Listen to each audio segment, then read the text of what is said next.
بسم الله الرحمن الرحیم. السلام علیکم ورحمت الله وبرکاته. ټول مسلمانانو ته د روژې مبارکي ورکوم. مبارکه میاشت شروع ده روژې. او بله خبره به دا وکړه په ټاپک ته به راشو چې د پاکستان کې دغه یو فتنه شروع ده د پی ټي ایم پښتون تحفظ مومنټ یو دغه شروع دی. مونږ هم په هغه نعم البدل کې یو پلیټفارم باندې مونږ کار شروع کړی دی چې ورته پاکستان تحفظ مومنټ وایي. اصل کې زه د څومره چې پیج ویورز دي دوی ته به زه دا یو خبره وکړم چې د پاکستان د لا اله الا الله محمد رسول الله په بنیاد باندې جوړ شوی دی. او چې کله زمونږ خبره د دین وه او دین اسلام د بالادستی وه، نو په دې کې د دې امت محمد صلی الله علیه وسلم چې څومره مسلمانانو په هغه ټایم باندې د ازادۍ په وخت باندې که هغه پنجابی و، که هغه پښتون و، که هغه بلوچی و، که هغه سندی و، که هغه مهاجر و، دغه ټول قوم په یو جذبه باندې د پاکستان په ازادۍ کې حصه اخیستې وه. بله خبره دا ده چې د حضرت محمد مصطفی صلی الله علیه و آله وسلم حدیث دی د مسلم شریف چې د مسلمانانو مثال د یو وجود دی، د تمام مسلمانانو مثال د یو وجود دی.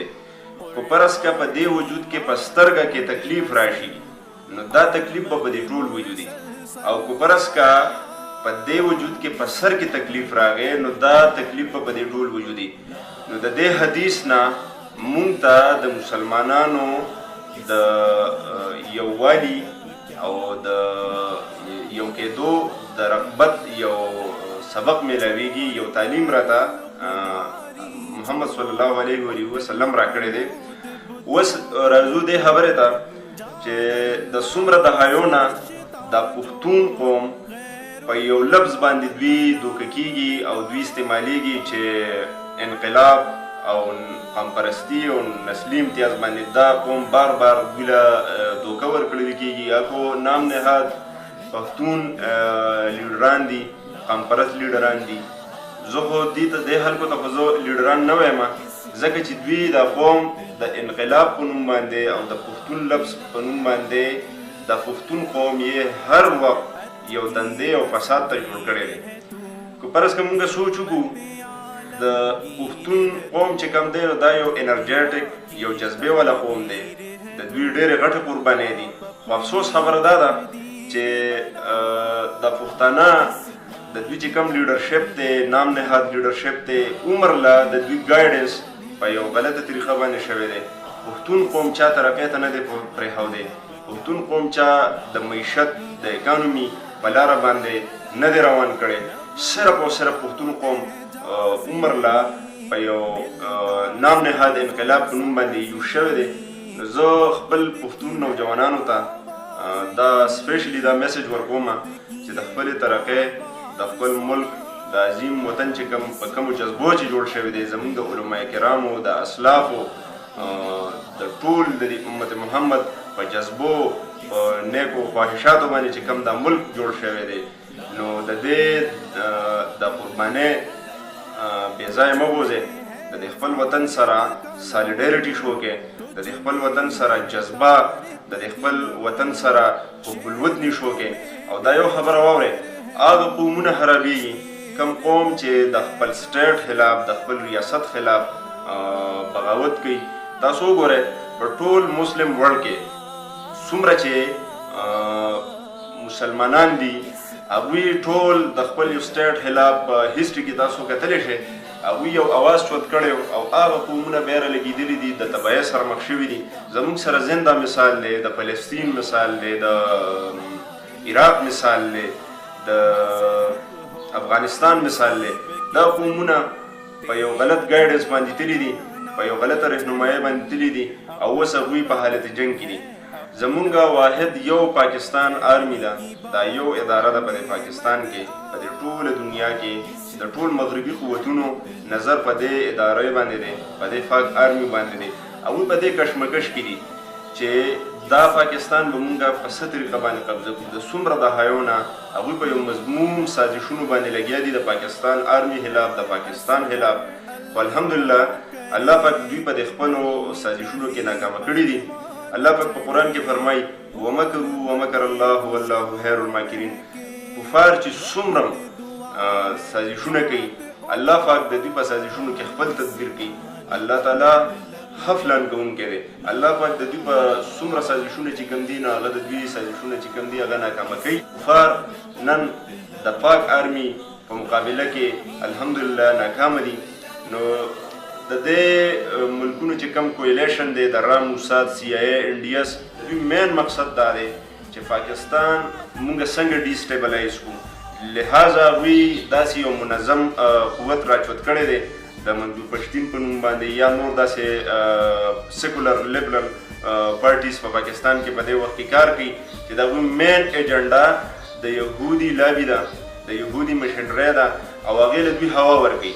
په څه نه څه طریقه باندې په هر پلیټفارم باندې هغوی کوشش دا کوي چې پاکستان دې موږ ډیسټیبلایز کړو. الحمدلله الله تعالی به د دوی دا ټول سازشونه ناکامه کوي څو پورې چې پښتانه د پاکستان د بقا او د بالادستۍ جنګ کوي. او څومره چې زموږ پنجابي رونه دي یا بلوچ دي یا سندي دي یا ماجر دي XYZ چې څومره مسلمانان دي په پاکستان کې، دا ټول د پاکستان د یوې جذبې او د یوې نارې د لاندې کار کوي. دا د پاکستان د بقا او د نظریې په بنیاد باندې کلک ولاړ دي. الحمدلله هر پاکستانی د پاکستان د قربانۍ نه ډډه نه کوي. د پاکستان د قربانۍ لپاره چې دوی نه هر ټایم دوی ته اواز ورکړی شوی دی، دوی په نعره تکبیر الله اکبر باندې همیشه ولاړ دي. مونږ یو قومي یو وجودي.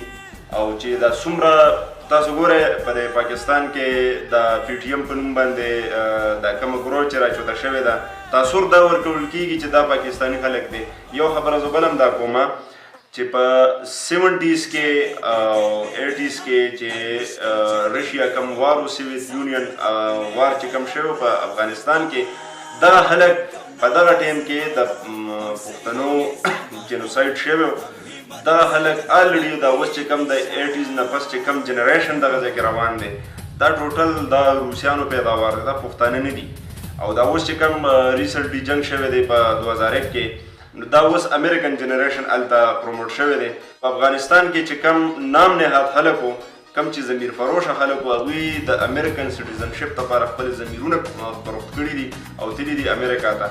نن هغه ضمیر فروشه خلک چې د هغوی لوریانې په جینز چې داسې مغربي لباسونو کې ګرځي او هغه نن په امریکا کې پروټیسټ کوي. د 15-16 سالو جینکۍ دي، هلکان دي او هغوی پروټیسټ کوي. زه تاسو ته دا وایم چې دوی د هېڅ نه څه خبر دي او دوی ته دا علم څه دی چې امریکا زموږ سره او پاکستان سره زموږ ریلیشن څه دي. دغه ټول دغه جنریشن چې کم دی دغه الریډي جنوسایډ د دوی شوی دی. دوی ته دا پته نشته چې موږ د چا پیداواري. او دوی په امریکا کې دا پروټیسټ کوي چې پاکستان کې په خیبر پښتونخوا کې د پښتونخوا د عوامو جنوسایډ شروع دی. نو دا د دوی صرف یو افوا ده، دغه دوی ته ګایډ خبرې دي شوي دي ورته. زه دغه افغاني پښتنو ته دا یو خبره کوم کم چې ځان ته پښتانه وایي، تاسو چې دومره تکړه خلک یې، تاسو چې څومره الاینس تاسو ته جوړ شوی دی په افغانستان کې چې کوم نیټو پرته ده، امریکن فورس پروت دی، د دې خلاف تاسو چېرته یو درنه کړې ده، یو پروټیسټ تاسو کړی دی چې بار بار راځئ د پاکستان خلاف خبرې کوئ. پاکستان فیصلې تاسو نشئ کولی. د پاکستان فیصلې به د ادارې کوي، د عوام به یې کوي. ولې چې د دوی مشرانو د دوی اسلافو په پاکستان کې خپلې قربانۍ ورکړي دي او خپلې وینې پرې کړي دي. پاکستان زنده باد. السلام علیکم ورحمة الله وبرکاته.